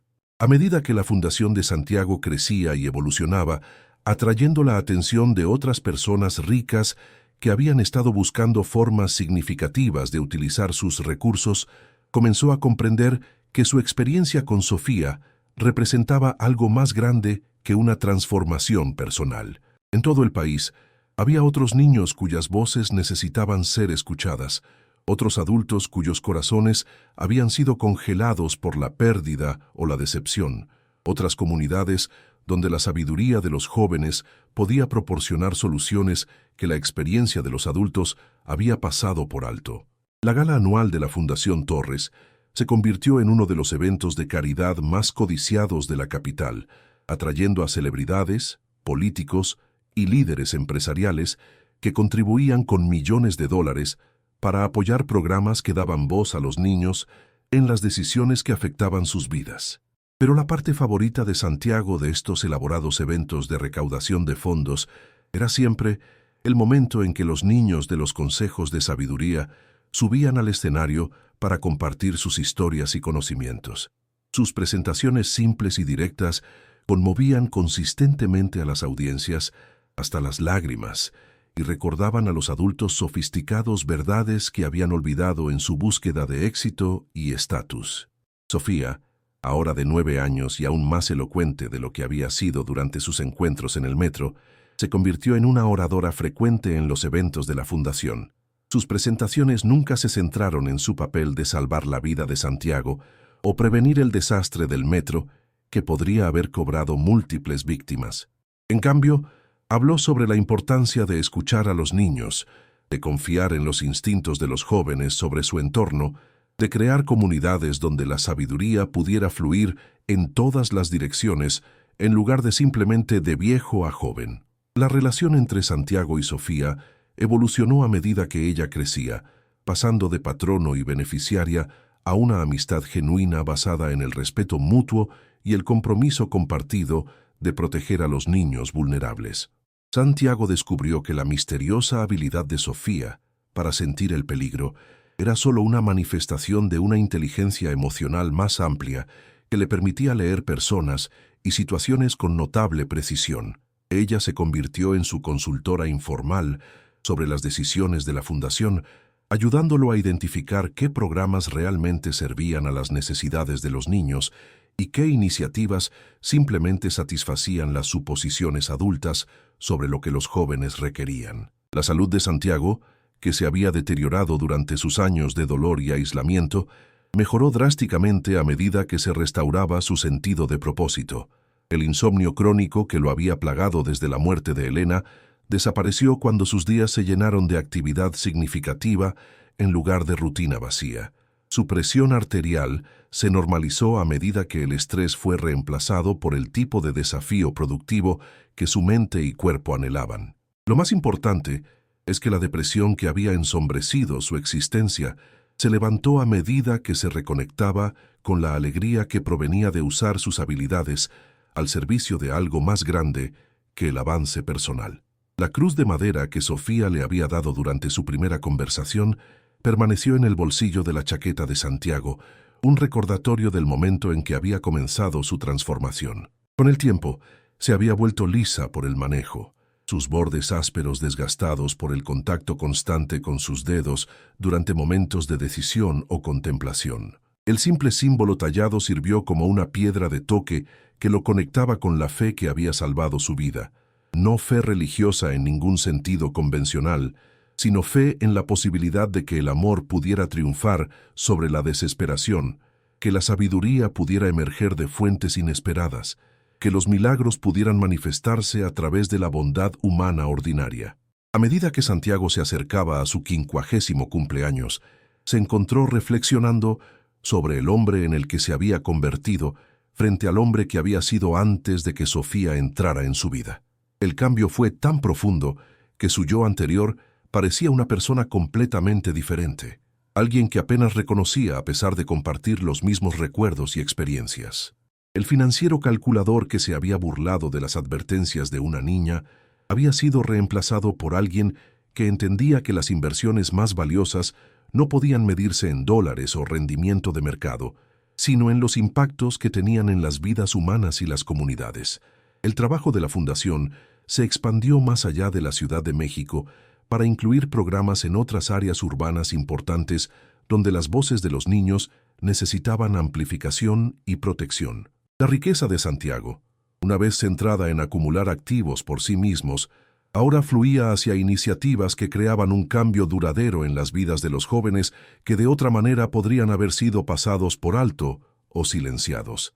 Cada programa fue diseñado teniendo en cuenta el ejemplo de Sofía, centrándose no en lo que los adultos pensaban que los niños necesitaban, sino en crear espacio para que los jóvenes expresaran su propia visión de lo que sus comunidades podían llegar a ser. La relación de Santiago con la madre de Sofía se había profundizado a lo largo de los años, en algo parecido a lazos familiares, aunque ninguno de ellos intentó definir o formalizar su conexión. Ella se había convertido en su asesora más cercana en asuntos relacionados con niños y familias, su experiencia práctica equilibrando sus impulsos idealistas con evaluaciones realistas de lo que realmente se podía lograr. Su escepticismo inicial sobre los motivos de las personas ricas había dado paso a una amistad genuina, basada en el compromiso compartido con el bienestar de Sofía y el objetivo más amplio de crear un mundo donde la sabiduría de los niños fuera valorada y protegida. El aniversario de la muerte de Elena, una vez un día de dolor paralizante que Santiago temía con semanas de anticipación, se había transformado en una ocasión para celebrar la presencia continua del amor en el mundo. Santiago pasaba este día cada año visitando los programas infantiles que la Fundación apoyaba, compartiendo historias sobre Elena con jóvenes que nunca la habían conocido, pero que entendían instintivamente que su espíritu seguía vivo a través de actos de bondad y protección. Sofía siempre lo acompañaba en estas visitas conmemorativas. Su presencia servía como un puente entre el amor que había perdido y el amor que había encontrado a través del servicio a los demás. Mientras Santiago miraba hacia el futuro, veía posibilidades que habrían sido inimaginables durante sus años de aislamiento impulsado por el dolor. La Fundación había crecido lo suficiente como para influir en la política a nivel municipal y estatal, abogando por cambios sistemáticos que darían más peso a las voces de los niños en las decisiones que afectaban sus vidas. Las instituciones educativas estaban comenzando a reconocer que la sabiduría fluía en múltiples direcciones, que los jóvenes a menudo poseían conocimientos que la experiencia adulta pasaba por alto, que las comunidades funcionaban mejor cuando todas las voces eran escuchadas y respetadas. El sistema de metro donde Santiago había encontrado por primera vez a Sofía había instalado nuevos protocolos de seguridad, inspirados en parte por el cuasi desastre que sus advertencias habían prevenido. Los cambios fueron sutiles: sistemas de comunicación mejorados, capacitación mejorada para conductores, mejores programas de mantenimiento para la infraestructura envejecida, pero representaron un reconocimiento de que las advertencias intuitivas merecían una atención seria incluso cuando provenían de fuentes inesperadas. Santiago se sentía tranquilamente satisfecho, sabiendo que el notable don de Sofía había contribuido a mejoras sistémicas que protegerían a innumerables pasajeros futuros. El hombre que una vez midió su valor en términos de activos acumulados, ahora encontraba significado en un tipo diferente de cálculo: el número de niños que se sentían escuchados y valorados debido a los programas que la Fundación apoyaba, la cantidad de voces jóvenes que habían influido en cambios positivos en sus comunidades, la evidencia acumulada de que la sabiduría podía surgir de fuentes que el pensamiento convencional podría pasar por alto. Estas métricas no podían rastrearse en hojas de cálculo o estados financieros, pero representaban una forma de riqueza que sostenía el espíritu de Santiago de maneras que el dinero por sí solo nunca podría. La historia de Santiago Torres se había convertido en legendaria dentro de los círculos filantrópicos, aunque él insistía en que el crédito pertenecía a Sofía y no a él mismo. Hablaba con frecuencia en conferencias y eventos de recaudación de fondos, pero siempre centraba sus presentaciones en los niños, cuya sabiduría había guiado el trabajo de la Fundación, en lugar de en su propia transformación de financiero cínico a defensor apasionado. Su testimonio tenía un peso particular porque su conversión había sido tan dramática y su escepticismo anterior tan bien documentado entre sus antiguos colegas en la industria financiera. La luz de la tarde que se filtraba por las ventanas del apartamento de Santiago ahora iluminaba paredes cubiertas con obras de arte infantiles, fotografías de eventos de la Fundación y cartas de jóvenes cuyas vidas habían sido tocadas por programas que el ejemplo de Sofía había inspirado. La perfección estéril de su antiguo espacio vital había dado paso al hermoso caos que resultaba de una vida vivida en conexión con los demás. El silencio que una vez lo había protegido del dolor emocional había sido reemplazado por sonidos de risa, conversación y el tipo de actividad con propósito que llenaba los días con significado en lugar de mero logro. Mientras Santiago se sentaba en su sillón favorito, viendo la puesta de sol sobre el horizonte de la capital, mientras Sofía trabajaba tranquilamente en su tarea en su mesa de cocina, sintió la presencia de Elena como una bendición continua en lugar de un recuerdo inquietante. A su esposa le habría encantado Sofía de inmediato. Habría reconocido en la dulce sabiduría de la niña las mismas cualidades que habían atraído a Santiago hacia Elena años antes. El amor que la muerte había interrumpido había encontrado una nueva expresión a través de su compromiso de proteger y alimentar el tipo de inocencia vulnerable que Sofía representaba. La cruz de madera en el bolsillo de Santiago captó la luz de la tarde mientras se movía en su sillón, su superficie lisa por años de manejo y desgastada por el contacto constante con sus dedos durante momentos de decisión o contemplación. El simple símbolo tallado se había convertido en algo más que un recordatorio del regalo de Sofía. Se había convertido en una representación de la fe restaurada, la esperanza renovada y el amor descubierto en formas que nunca había esperado. Santiago Torres había sido salvado por la advertencia de una niña, pero su salvación había requerido su voluntad de escuchar la verdad dicha por alguien que la sociedad generalmente ignoraba. Al aprender a escuchar a Sofía, había descubierto cómo escuchar la presencia continua de Elena en su vida, cómo honrar su memoria a través del servicio a los demás y cómo vivir con esperanza en lugar de simplemente existir con arrepentimientos acumulados. Los años que siguieron a la dramática transformación de Santiago estuvieron marcados no por grandes gestos o eventos que acapararan los titulares, sino por la acumulación constante de pequeños actos de bondad y sabiduría que cambiaron gradualmente el panorama de la defensa de la niñez en la Ciudad de México y más allá. La Fundación Torres había crecido de la búsqueda personal de significado de Santiago a una organización reconocida a nivel nacional que influía en la política en múltiples niveles, sin perder de vista su misión principal: asegurar que las voces de los niños fueran escuchadas, confiables y empoderadas para crear un cambio positivo. Sofía, ahora una adolescente, había evolucionado de la niña misteriosa, cuyas advertencias en el metro habían salvado vidas, a una joven segura de sí misma, cuyos conocimientos continuaban guiando el trabajo de la fundación. Su inusual habilidad para sentir el peligro se mantuvo intacta, pero se había unido a una forma más convencional de liderazgo que se manifestaba a través de su trabajo con programas de consejería de pares, iniciativas de seguridad en las escuelas y esfuerzos de defensa que daban a otros niños plataformas para expresar sus preocupaciones y soluciones.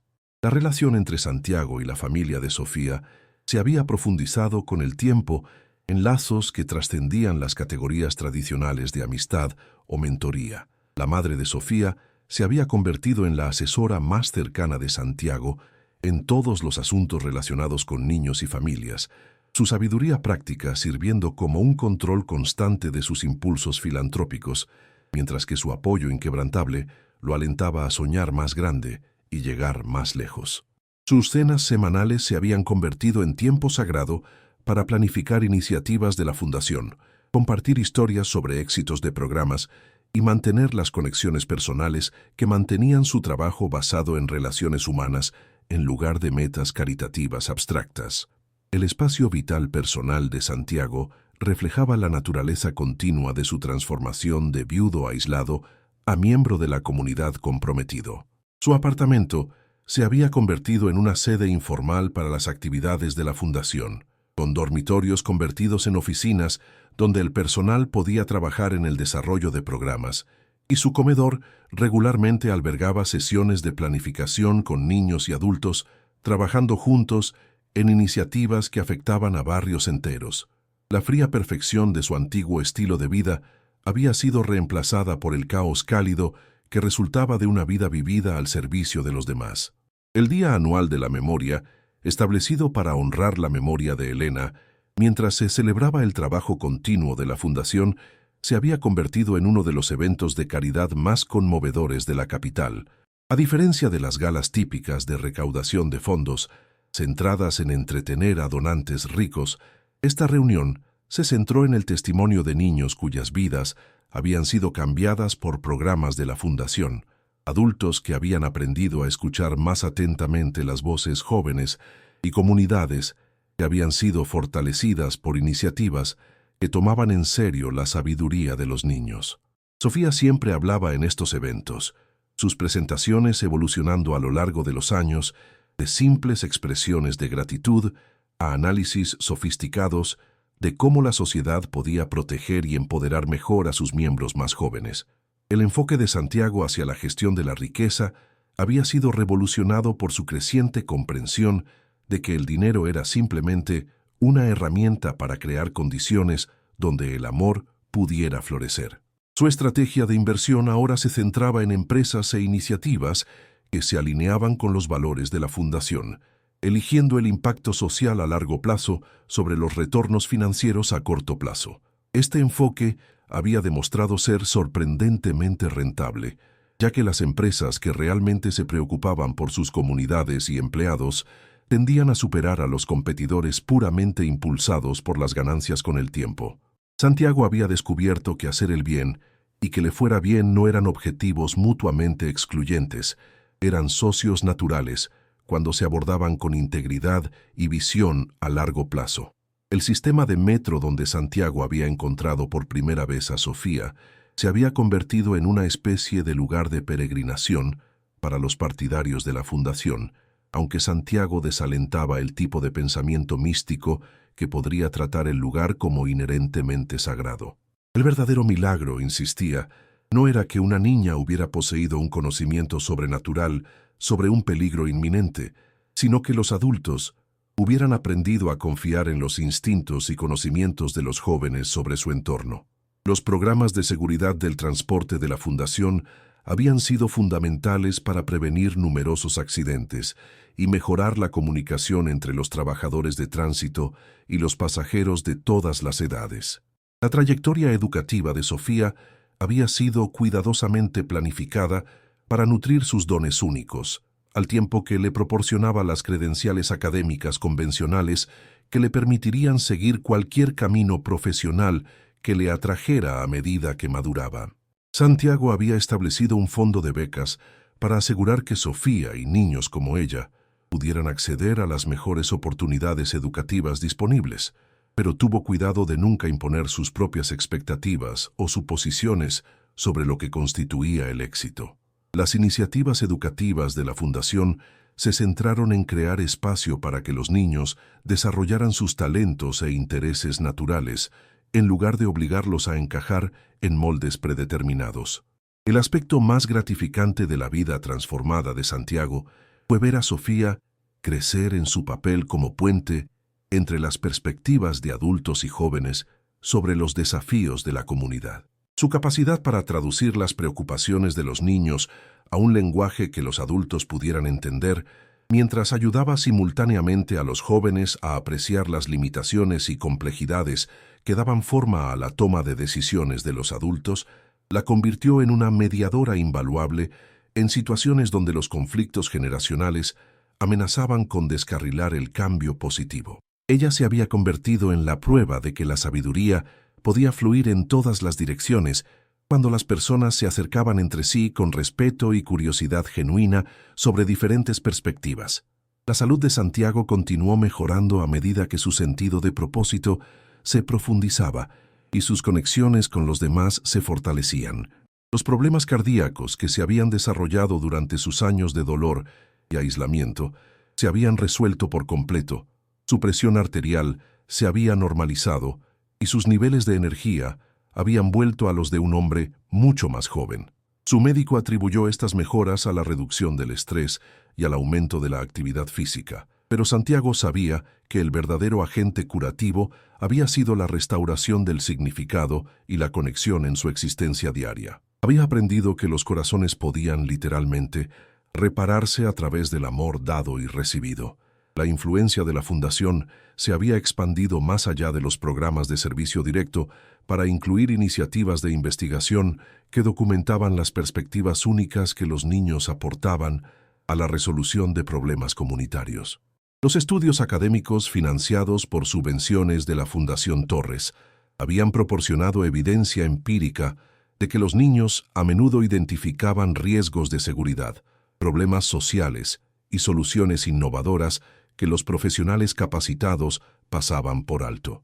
Esta investigación estaba cambiando gradualmente la forma en que las escuelas, las agencias de servicios sociales y los gobiernos municipales abordaban el compromiso comunitario, con un creciente reconocimiento de que la política efectiva requería la opinión de todas las poblaciones afectadas, independientemente de la edad. La relación de Santiago con la familia extendida de Sofía había crecido hasta abarcar una red de parientes y amigos que se habían convertido en su comunidad elegida. Las cenas de los domingos en el edificio de apartamentos de Sofía a menudo incluían abuelos, tías, tíos y vecinos que inicialmente habían sido escépticos del interés del hombre rico en su comunidad, pero que gradualmente lo habían aceptado como alguien cuyo compromiso era genuino y cuya presencia mejoraba en lugar de interrumpir sus relaciones establecidas.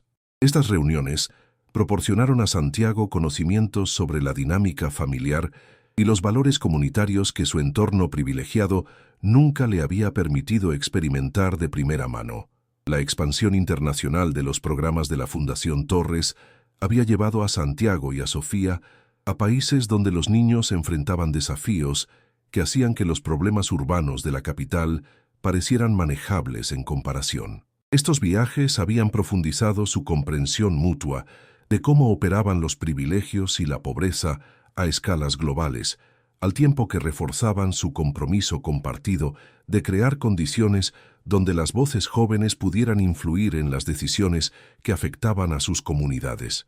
La capacidad de Sofía para conectarse con niños a través de barreras culturales y lingüísticas había demostrado ser tan notable como su don original para sentir el peligro, lo que sugería que sus talentos estaban arraigados en algo más profundo que las habilidades sobrenaturales. Los compromisos de oratoria de Santiago en conferencias y universidades ahora se centraban en las lecciones prácticas que había aprendido sobre escuchar a los niños en lugar de en las circunstancias dramáticas de su transformación personal. Había desarrollado habilidades de presentación que podían convencer a audiencias escépticas de que tomar en serio a los niños no era simplemente un imperativo moral, sino una estrategia práctica para resolver problemas sociales complejos. Su testimonio tenía un peso particular porque su conversión del cinismo a la defensa había sido documentada exhaustivamente y porque los programas de la Fundación habían producido resultados medibles que validaban sus afirmaciones sobre la sabiduría de los niños. El informe anual de la Fundación Torres se había convertido en lectura obligatoria para los profesionales que trabajaban en la defensa de la niñez, la educación y el desarrollo comunitario. A diferencia de las publicaciones típicas sin fines de lucro, centradas en llamamientos a la recaudación de fondos, estos documentos contenían análisis detallados de los resultados de los programas, marcos teóricos para comprender los roles de los niños en la resolución de problemas comunitarios y directrices prácticas para implementar iniciativas que empoderaban las voces jóvenes. Santiago insistió en la transparencia sobre los éxitos y los fracasos, creyendo que la evaluación honesta era esencial para la mejora continua y la defensa creíble. El papel de Sofía en las operaciones de la Fundación había evolucionado de ejemplo inspirador a socia activa en el desarrollo e implementación de programas. Sus años de adolescencia los pasó equilibrando las responsabilidades académicas regulares, con una creciente participación en actividades de la Fundación que se basaban en su combinación única de dones intuitivos y habilidades analíticas en desarrollo. Se había vuelto particularmente efectiva en capacitar a adultos para que escucharan con más atención a los niños, ayudando a los profesionales a superar sus prejuicios inconscientes sobre la edad y la sabiduría, mientras respetaba las preocupaciones legítimas sobre la protección y el desarrollo infantil. El jardín conmemorativo establecido en honor a Elena, en la azotea de la sede de la Fundación, se había convertido en un lugar de reunión donde niños y adultos podían encontrar un espacio tranquilo para la reflexión y la conversación.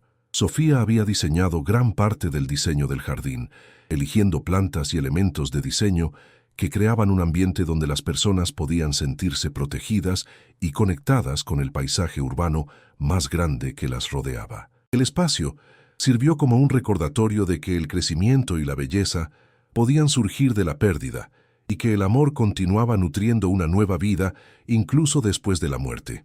A medida que Santiago se acercaba a su 52º cumpleaños, se encontró reflexionando no sobre lo que había perdido, sino sobre lo que había ganado a través de su voluntad de confiar en posibilidades que su antigua visión del mundo había rechazado. El hombre que una vez midió su valor enteramente, en términos de activos acumulados, ahora entendía que la verdadera riqueza consistía en relaciones, propósito y la capacidad de contribuir a algo más grande que el avance personal. El regalo de Sofía había sido más que una advertencia sobre el peligro físico. Le había ofrecido la salvación de una pobreza espiritual que amenazaba con destruir todo lo que hacía que la vida valiera la pena. La cruz de madera que Sofía le había dado años antes permaneció en el bolsillo de la chaqueta de Santiago, su superficie desgastada por el manejo constante y su significado profundizado por las experiencias acumuladas de fe validada a través de resultados prácticos. El simple símbolo tallado sirvió como un recordatorio de que las verdades más profundas a menudo se expresaban a través del mensajero más humilde, que la sabiduría podía surgir de fuentes que el pensamiento convencional pasaba por alto y que el amor ofrecido libremente podía crear milagros que trascendían la explicación racional. Santiago Torres había sido salvado por la advertencia de una niña, pero su salvación había requerido su voluntad de escuchar la verdad dicha por alguien que el mundo generalmente ignoraba. Al aprender a escuchar a Sofía, había descubierto cómo escuchar la presencia continua de Elena en su vida, cómo honrar su memoria a través del servicio a los demás y cómo vivir con esperanza en lugar de simplemente existir con arrepentimientos acumulados. El andén del metro, donde su historia había comenzado, seguía siendo un símbolo no de intervención milagrosa, sino de la persistencia del amor en un mundo que a menudo parecía diseñado para aplastar tales tiernas posibilidades.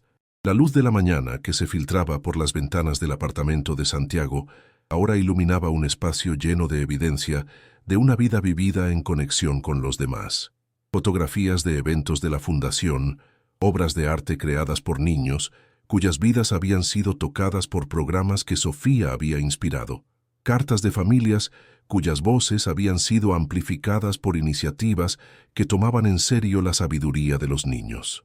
El silencio que una vez lo había protegido del dolor emocional había sido reemplazado por sonidos de propósito, comunidad y el hermoso caos que resultaba de corazones abiertos al amor en todas sus formas inesperadas. En una mañana fresca de octubre, exactamente 5 años después de que la voz de Sofía comandara por primera vez un vagón del metro a retroceder del peligro, Santiago Torres se sentó en un banco en el bosque de Chapultepec, viendo a los niños jugar con el tipo de alegría intrépida que una vez pareció ajena a su existencia, cuidadosamente controlada. Sofía, ahora una adolescente serena cuya sabiduría continuaba asombrando a los adultos, mientras que su risa recordaba a todos que todavía era fundamentalmente una niña, se sentó a su lado revisando solicitudes para la iniciativa más reciente de la Fundación, un programa diseñado para capacitar a niños como observadores de seguridad comunitaria, cuyos conocimientos podrían prevenir accidentes e identificar riesgos que la supervisión adulta podría pasar por alto. El banco del parque donde se sentaron se había convertido en su oficina no oficial, para conversaciones demasiado importantes, para salas de reuniones formales, un lugar donde el límite entre mentor y estudiante, benefactor y beneficiario, adulto y niño, podía disolverse en el tipo de relación auténtica que trascendía las categorías convencionales. El aire de octubre traía indicios del próximo invierno, pero Santiago solo sintió calidez mientras observaba la cuidadosa consideración de Sofía de cada solicitud, su atención tanto a las calificaciones prácticas como a las cualidades intangibles que podrían indicar la disposición de un niño para servir a los demás a través de la observación y la comunicación mejoradas. ¿Alguna vez te preguntas qué habría pasado si no hubieras confiado en mí ese primer día? Preguntó Sofía, su pregunta emergiendo del cómodo silencio que a menudo compartían cuando trabajaban juntos. Su tono era curioso en lugar de acusatorio, reflejando un interés genuino en los caminos alternativos que sus vidas podrían haber tomado en lugar de cualquier necesidad de validación de su papel en la transformación de Santiago. Santiago consideró la pregunta cuidadosamente, su mente viajando de regreso al hombre que había sido antes de que las advertencias de Sofía hubieran abierto su corazón congelado.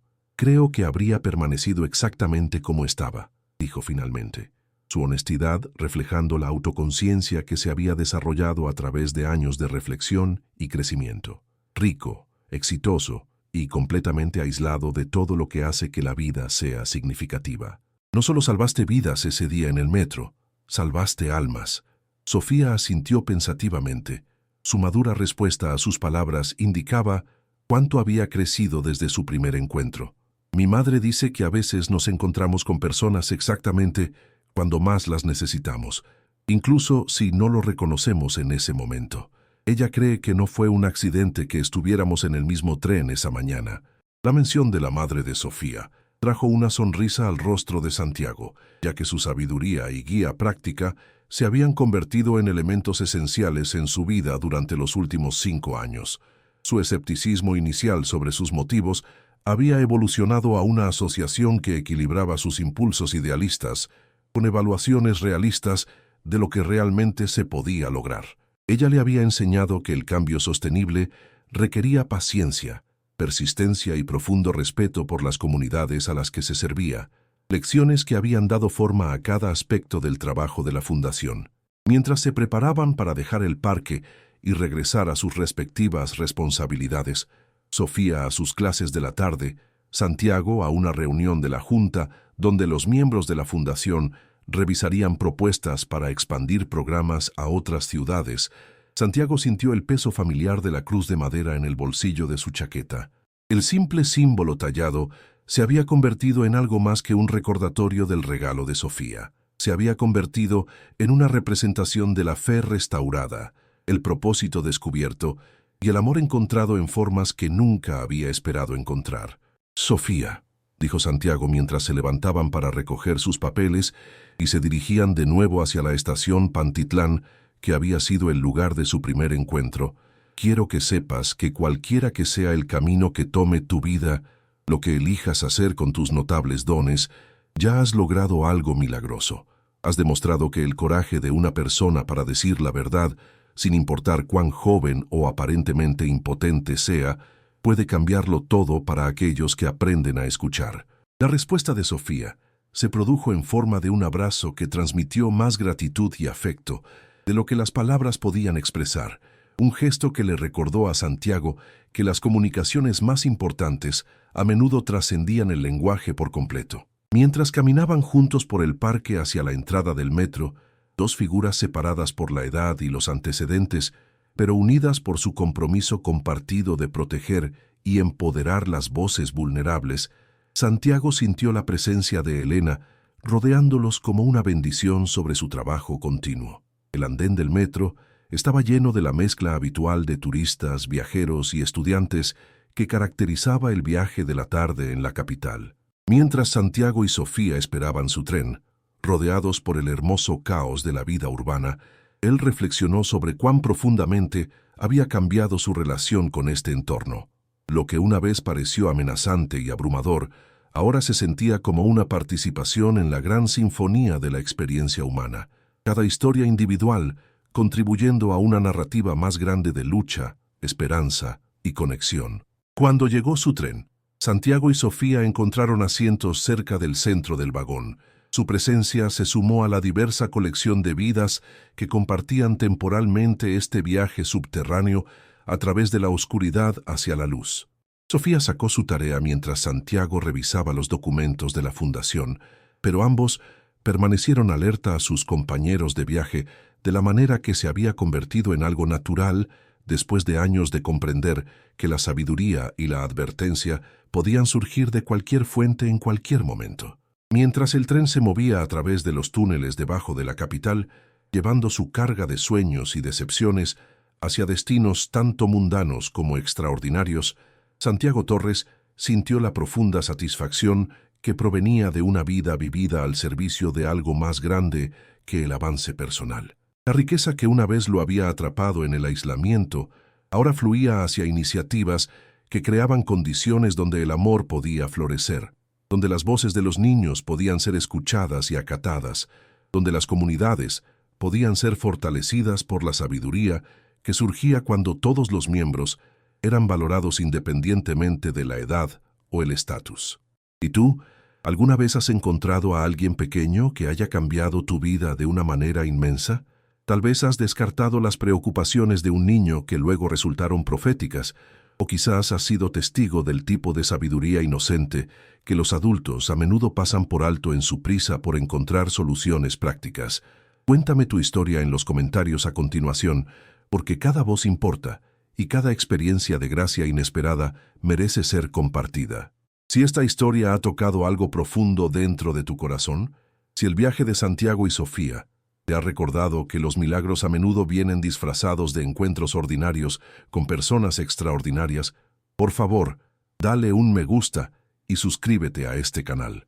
Comparte esta historia con alguien que necesite que le recuerden que la fe puede ser restaurada, que el propósito puede descubrirse incluso después de una profunda pérdida, y que las inversiones más importantes que hacemos no son en los mercados financieros, sino en las conexiones humanas que le dan sentido a la vida. El mayor tesoro que Santiago Torres recibió nunca se pudo medir en dólares o criptomonedas, no se pudo almacenar en bóvedas bancarias o carteras de inversión. Fue el regalo de la confianza de una niña, ofrecido libremente a un extraño roto que había olvidado cómo creer en algo más allá de su propio dolor acumulado. La cruz de madera de Sofía todavía descansa en su bolsillo hoy, desgastada por años de manejo, un recordatorio de que a veces Dios realmente lleva el rostro de un niño, y que aquellos con ojos para ver y oídos para escuchar siempre encontrarán su camino de regreso al amor.